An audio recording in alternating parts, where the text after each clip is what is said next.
இன்றைக்கி நம்ம செய்ய போகிற டிஷ் வந்து கத்திரிக்காய் தொக்கு, பைங்கன் கட்டான்னு சொல்லுவோம். இதுக்கு கத்திரிக்காய் எடுத்து பாதியாக வெட்டி இந்த மாதிரி வெட்டி வச்சுக்கோங்க. இதுக்கு தேவையான இன்க்ரீடியன்ட்ஸ் வந்து கடுகு, உளுந்து, ஜீரகம், வெந்தயம், மிளகு, எள்ளு, மஞ்சள் தூள், மிளகாய் தூள், கருவேப்பிலை, வேர்க்கடலை, அப்புறம் புளி வந்து சுடு தண்ணியில் ஊற வச்சுருக்கேன். இந்த கட்டா பைங்கன் செய்கிறதுக்கு நம்ம முதல்ல ஒரு வானல் வச்சுக்கலாம். இதில் எண்ணெய் எதுவும் இல்லாமல் வெறும் வானலில் எள்ளை நல்லா ரோஸ்ட் பண்ணி எடுத்துக்கலாம். கொஞ்சம் கோல்டன் ப்ரௌன் ஆனதும் இதை எடுத்துடலாம். அதே வானலில் இந்த வேர்க்கடலையும் போட்டு இதையும் வறுத்து எடுத்துக்கலாம். இந்த வறுத்த வேர்க்கடலையை வறுத்ததுக்கப்புறம் கொஞ்சம் தோல் உரித்து க்ளீன் பண்ணிக்கலாம். இப்போது இந்த வெந்தயம், ஜீரகம் இதெல்லாம் கொஞ்சம் வறுத்து எடுத்துக்கலாம். இதெல்லாம் கொஞ்சம் நல்லா பொரிஞ்சு வெந்தயம் கொஞ்சம் ப்ரௌனிஷ் கலர் வந்ததும் இதை எடுத்து தனியாக வச்சுக்கலாம்.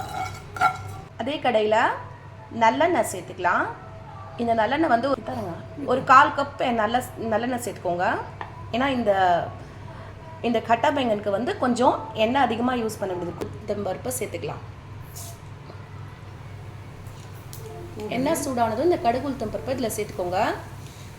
கடுகு, உளுத்தம்பருப்பு கொஞ்சம் வெடித்து வர்றப்ப இதில் பெப்பரையும் சேர்த்துக்கலாம்.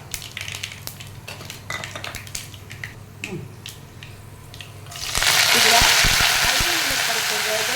வெடிச்சு வந்ததுக்கப்புறம் நல்லா ஒரு கொத்து கருவேப்பிலை எடுத்து இந்த கருவேப்பிலை நல்லா கொஞ்சம் வறுத்ததுக்கப்புறம் இதில் நாம் கத்திரிக்காய் சேர்த்துக்கலாம். கத்திரிக்காய் தண்ணி இல்லாமல் சேர்த்துக்கோங்க. ஏன்னா இதில் நாம் தண்ணி சேர்க்காமல் செய்யணும் இந்த டிஷ்ஷை. இந்த கத்திரிக்காயில் கொஞ்சம் உப்பு சேர்த்துக்கலாம். உப்பு சேர்த்து இது நல்லா இந்த எண்ணெயிலே வறுக்கலாம். நல்லா இந்த எண்ணெயிலே வதங்கினதுக்கப்புறம் இது கொஞ்சம் வதங்கினதுக்கப்புறம் இதில் ஒரு 1/4 ஸ்பூன் மஞ்சள் தூள் சேர்த்துக்கோங்க.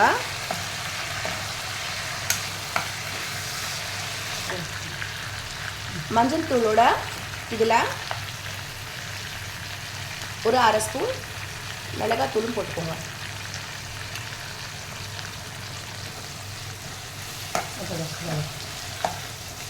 இந்த மிளகாய் தூளும் மஞ்சள் தூளும் போட்டு நல்லா இதில் சேர்த்து கலந்து விட்டுக்கோங்க.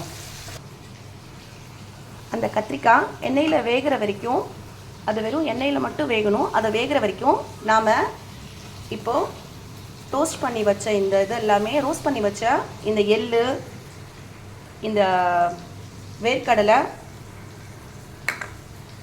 ஜீரகம், வெந்தயம் இது எல்லாத்தையுமே தனித்தனியாக அரைச்சிக்கலாம்.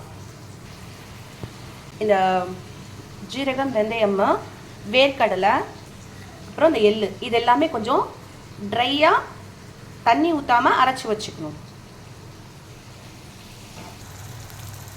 கத்திரிக்காய் இந்த ஸ்டேஜில் நல்லா வெந்ததுக்கப்புறம் நல்லா இந்த கத்திரிக்காய் இந்த மாதிரி நீங்கள் அழுத்தினீங்கன்னா இது நல்லா வெந்துருச்சுன்னு அர்த்தம். இதில் நம்ம புளி கரைச்சலை சேர்த்துக்கலாம்.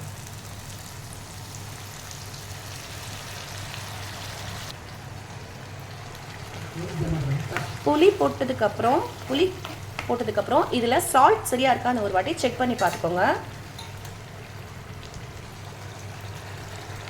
இந்த புளியோட பச்சை வாசனை போகிற வரைக்கும் கொஞ்ச நேரம் இது நல்லா இதிலே கொதிக்கட்டும்.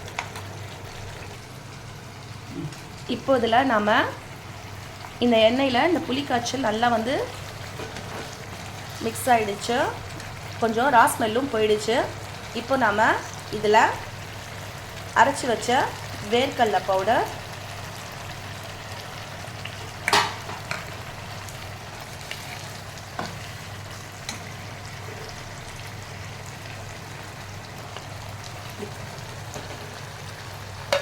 எள்ளு பவுடர்,